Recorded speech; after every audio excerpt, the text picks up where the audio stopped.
Hey, everybody. Welcome to Missing Links with John, Brock, and myself, Stephen King, where we discuss what's missing in Web3 architecture. This week, we're talking about Fiat on-ramps and off-ramps. For feedback, please go to missinglinks.fm, send us an email, give us some feedback on what we discuss and what you'd like us to cover next week. All right, let's get into it. Hey, everybody. Welcome to another episode of Missing Links with John, Brock, and myself, Stephen. How you guys doing? Pretty good. Doing good. So, John, you're in Baltimore, and you were supposed to go to Disney this week, next week? No, this week. I was supposed to be at Disney right now. And it got canceled because of the storm, because of the hurricane? Yep. Man, so how bad is Orlando? Do you know? Well, I know certain parts of the park are closed, and then certain airports in the area had to close completely because they couldn't accept aircraft safely or refuel them. So, pretty bad. Well, we're sorry about that, but we're glad to have you here. And I'll tell you, I love TikTok, man. It is great for keeping track of these kinds of things. It's my new favorite app. Whatever, say what you want about the Chinese government. I mean, I think everybody's monitoring us anyway. So what's the difference? Yeah. But I've been watching videos. I was going to say, I saw a video from Florida of a manatee going down the sidewalk. Yep. Was that real? Yeah. Yeah. I don't know. Yeah. Well, the scarier thing outside of just the floodwaters is all the wildlife that swam into the mainland. So there's people who can't even go into their house because there's crocodiles and alligators chilling in there. No thanks. That's crazy. All right. Well, Brachiosaurus, you are in Switzerland, Pfeffenhugen. I know. That's not a real word. How's your? So tell us real quick about the Brock did a marathon in Germany, in Berlin. Tell us a little bit about that.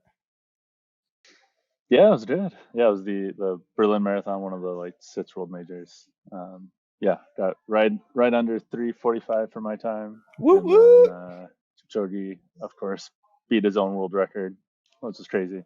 Awesome, man. Well, cool. Well, this week, Germany and Switzerland. Next week, Bogota.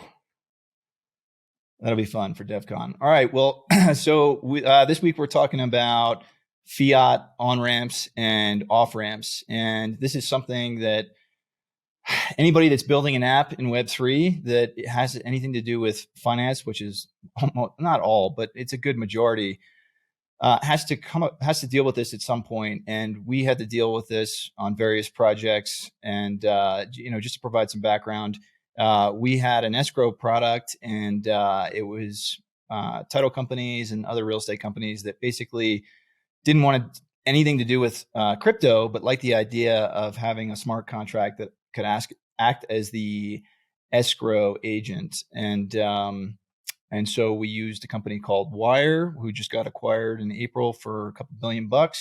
Congrats to them.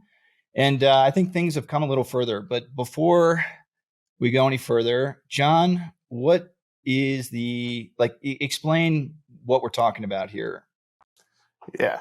So when we're talking about on-ramps and off-ramps, we're pretty much talking about the mechanism of moving conventional currencies and the value of that into a digital asset that can be tracked and then sent to a different asset class. So, for example, if you have $50 of cash and you want to buy $50 of Bitcoin, you need or Ethereum, Ether, you need to have an on-ramp of getting that hard cash into something that's digital.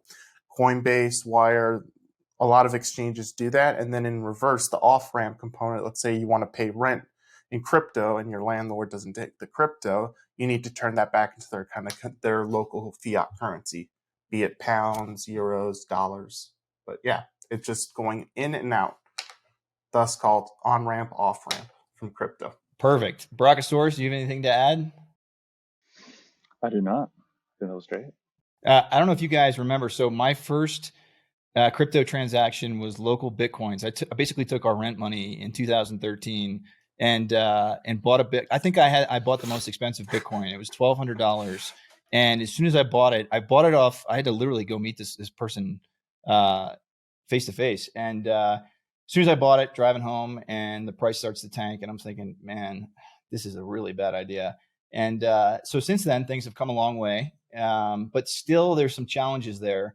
So Brock, why don't you explain a little bit about sort of what you had some great ideas when we were dealing with this, I don't know, a year or so ago.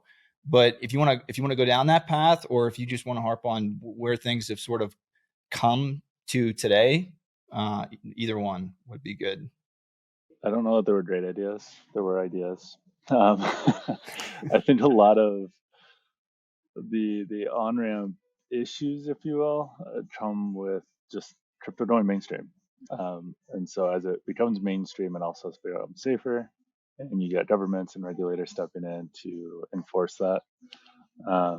And so back in the day, you used to be able to do things like local Bitcoin, where you go meet some shady character off trades list and trade your US dollars, like dollar bills, for Bitcoin. Nowadays, that wouldn't fly. You might still be able to do that in some like shady back corner, but that would be like deemed illegal now. And so you've seen like a huge influx of regulated exchanges, particularly in the US and other, like, I don't know, higher profile markets, where there are strong KYC rules. So KYC is know your customer. So really what this means is if you want to buy a digital asset, you usually have to go to one of these registered like partners of the government and say, like, prove your identity, say why you're buying the currency, basically making sure that you're not doing anything illegal with that cryptocurrency once you get it. And once you jump through all those hoops, then you can actually do the transaction. Yeah, it was a long, rambly way of saying that. Yeah, like we've come a long ways, I think, for the best. But most of it is just due to regulation enforcing multiple steps for end users.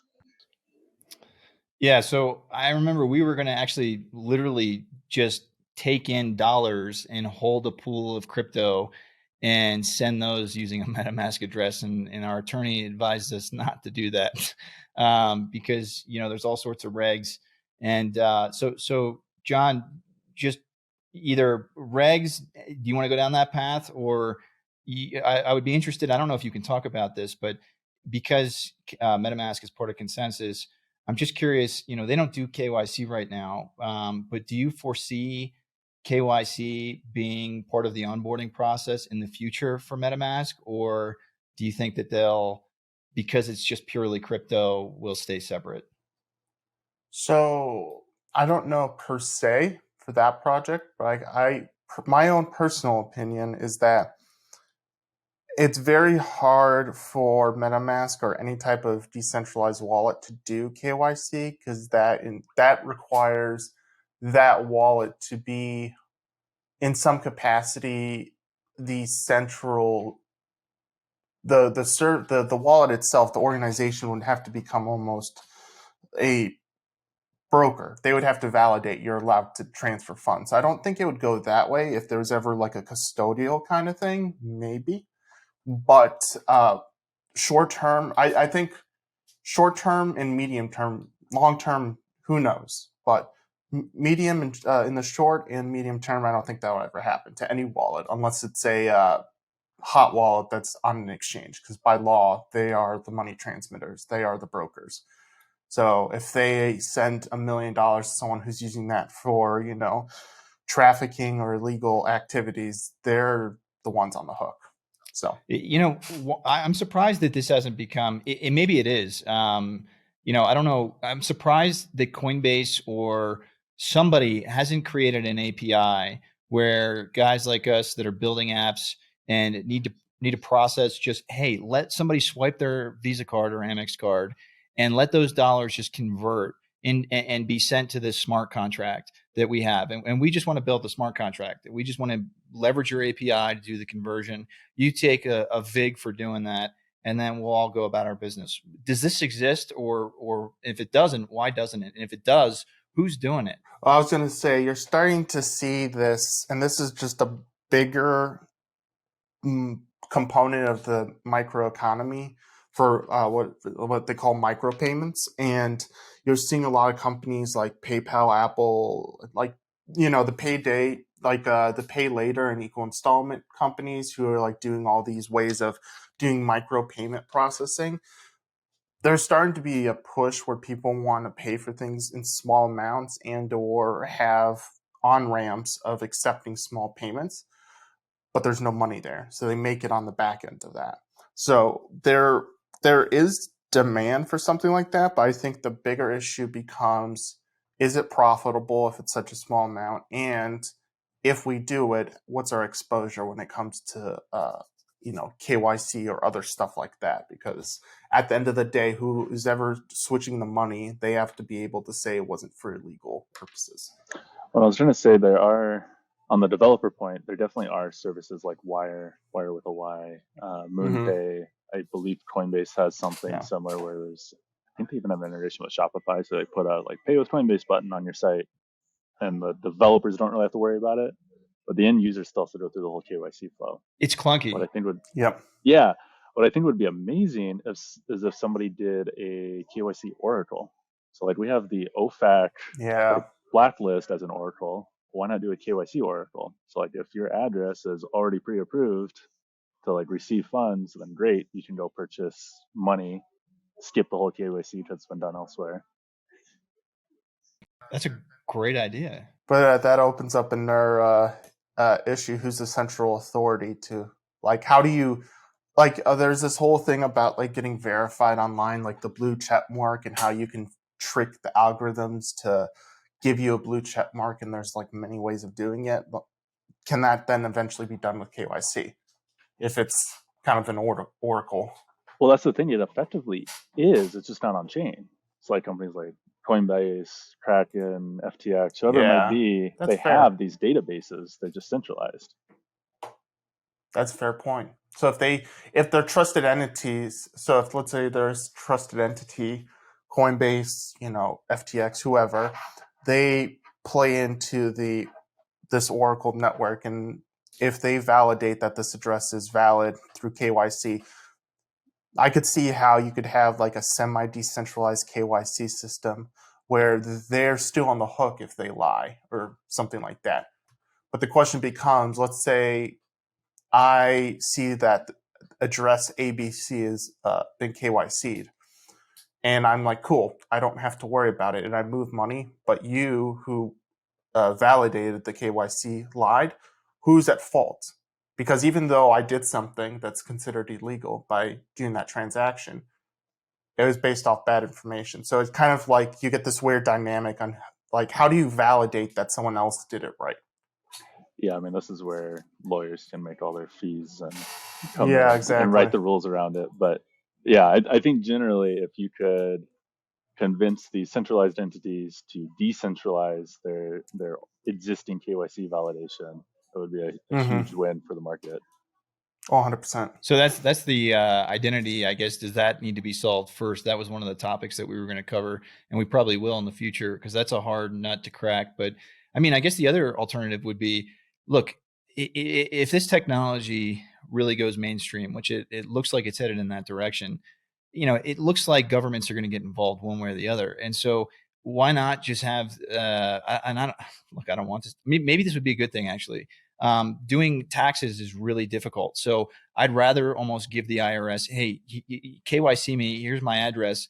And look, here's my year of transactions, because trying to figure that out with an accountant is like doing rocket science, especially if you're in crypto. So I don't know if that might be a bad thing, actually, more bad than good, but I don't know. Maybe there's a path in the government. Well, yeah, I mean, that's the end thing here is KYC is for the government. Users don't care. Exchanges don't care. It's the government that's mandating that. So if the government could propose, hey, this is how you validate KYC and anybody else can trust this source. I wonder what the government does with that. So like, let's say Kraken sends the government, like, how do they do that? Do they do an audit, or do they just send them, hey, here's all our users and here's how they're KYC'd? Or is it just kind of, they'll show up, at random and say, we want to see your customer base and confirm their KYC? My understanding is that uh, the government is going to validate the process of KYC, and so there's like an auditing sort of thing there where they audit the process itself, not all the individual users. And then from a look back perspective, if they're trying to, like, the government is trying to trace some illegal activity, they can go to the exchange and say, hey, did you KYC this address? If so, we want the information for that. So then There's also reporting standards based on how much that user uses. This, like That too. the amount of volume. There's automatic triggers that need to be reported. So then you kill two birds with one stone. You just solve the identity issue in terms of, here's my social security, here's my address, you KYC'd me, you've got it, I can use that now. And you've solved, with the idea you just mentioned, Brock, is you can now use that address. I go to whatever app, and just confirm it's me. Now, I guess somebody could steal that if they get your private seed. And there's definitely things that could happen. Yeah, Yeah. I think you'd have to maybe not tie it to an address, at least not that directly. Maybe tie it to a representation of the address somehow. Something, yeah. I don't know what exactly it would look like, but essentially whatever they're doing in KYC already to say, okay, this is a profile of a human, like put that on chain in some fashion and allow that same human to then go claim that in various apps. Yeah, I like that. I like that a lot. Well, all right. Well, we'll see what happens there. I was a little worried about saying that out loud about let's get the government involved, but you're right. They're already in charge of the KYC process. So this is basically just KYC on chain, and it doesn't change. The government may know who I am, but John, you don't know who I am. I mean, you could find out, but it's not as transparent unless I'm using an ENS domain or something. Well, and I was going to say, part of it too is like, okay, KYC on chain doesn't mean that the identity and the documents have to be on chain. Just just that someone trusted, i.e., an exchange, has gone through all those documents off chain and then puts the validation on chain, saying, yes, hey, this is the stamp of approval. Yeah. Here's the challenge with this right now, and to your guys' point. Basically, what has to happen is if I'm a user and I want to use, let's say, the escrow product that we were building, or you want to buy a cup of coffee or whatever it is, you have to literally go to Wire and enter that KYC. Actually, you can create your own form so it looks native to your app, but it takes 10 minutes and it just doesn't work. And I think that the only way to honestly remove that friction point is to do what you're saying, is to somehow have an address or an identity. So you either have to solve the identity issue or you have to get the government involved. Yeah. It sounds like a really cool product, though, thinking about it, that Oracle. Yeah, it's kind of like getting the government involved or solving it in some other way. It's kind of all the same in my head. Like, government would have to be involved because they're the ones who care. How would the Oracle work? So it'd be sort of like a decentralized network of nodes that basically host these or verify these addresses are KYC'd in like a private contract. Yeah. I still don't think address is the right thing now that we're talking through it, but yes, in some fashion a human can go and say, hey, this is me and here's my like hash. You can look me up on chain, and when you look it up against that Oracle, the Oracle says, yes, they've been validated by Coinbase or FTX or whoever it might be. Yeah. Or maybe you could do like biometric. Everything is like, of your face or eyes, or so you could do. I mean, you could even, like hypothetically, you could link a hash of a credit card to this. And so when you go and swipe your credit card, the point of sale system could then hash that credit card number, go look that up on chain, and see if that's been KYC'd. So you could like have all these touch points linked to your KYC profile, essentially. Exactly. I'm not a big fan of biometrics just because that's companies and governments getting your really sensitive data. But at the same time, it's like I forget my wallet all the time, or I lose my card, or it's just like it would be really efficient to not have to lug that kind of stuff around. And just coupled with crypto, I mean, I don't know, life could get pretty easy, but also pretty dangerous. So that's more of a political issue, I guess. But so, all right, let's talk about the current regulations a little bit. We don't have to go too far on this, but basically, why is this? My guess is why this has not really taken too much is because there's a lot of regulation around being a payment transmitter and what that entails. So, do you guys have any thoughts on current regulation or where you think things could go? So I when it comes to regulation, the one thing that I think is important is ensuring that there's like proper money transmitting licenses, and like if we want to look at Celsius and like other kinds of exchanges that had capital problems and really poor, I don't want to say understandings, or poor philosophies around how to manage money. So I think there needs to be more stringent rules about, capital requirements and like proof of capital requirements so people don't get hurt, because they will just hurt the industry as a whole. But I think some of the tax regulations are not mature. I think they're a little too strict because they don't actually, in my own opinion, I don't think the tax laws for crypto are fully fledged out, because our own tax laws for non-crypto stuff is already impossible to follow and impossible to do anything with. So just adding crypto on top of it, I don't think it's an appropriate time to be taxing it, because most people that are writing those rules don't actually understand it. So that's kind of my 2 cents when it comes to regulation. But the capital and the FinCEN guidance needs to be, I think, a little stronger or a little more transparent.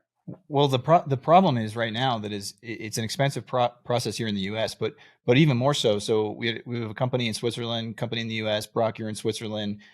I mean, there's got to be some kind of a collective effort if this is truly going to go global, because then Brock, you could be just spending crypto while you're in Switzerland, but what does that mean, and how does that work? And right now, as far as I can see, there's not a lot. There is some kind of a collective front. I forget the name of the organization that is trying to get countries around the world to unify around certain topics around taxes but I mean, that seems like, especially nowadays, look at geopolitical everything. It's I don't know how you do that.